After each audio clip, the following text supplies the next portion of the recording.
Complicado, ¿eh? Todos solo pagos y...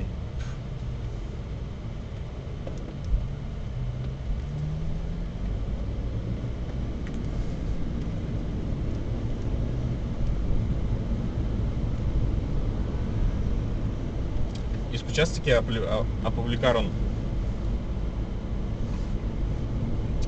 como documento, ¿no? Como hablaban Trump con Zelensky. Así, hostia, ahora de...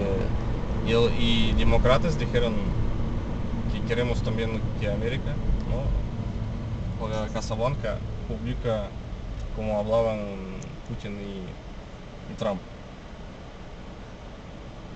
Y ayer Rusia dijo que si América, ¿no? Trump dice, estoy de acuerdo, ¿no? Para publicar, Rusia publica.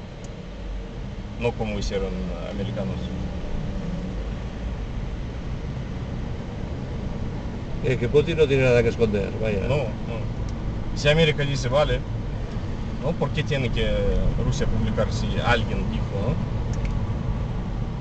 Si Alemania dice, queremos que Rusia publica como hablaban Putin y Trump, y Rusia publica, no es normal, ¿no? No, Tiene que tener un acuerdo de dos partes, ¿no? Claro, de los americanos, ¿no? Sí. Pero americanos no preguntaron, Ucrania publicaron y ya está. Y ahí Zelensky dijo que Merkel no hace nada, ¿sabes? Y ahora en Alemania está enfadada por culpa de Trump. Y el ucraniano está un poco cabreado, ¿no? No. El ucraniano...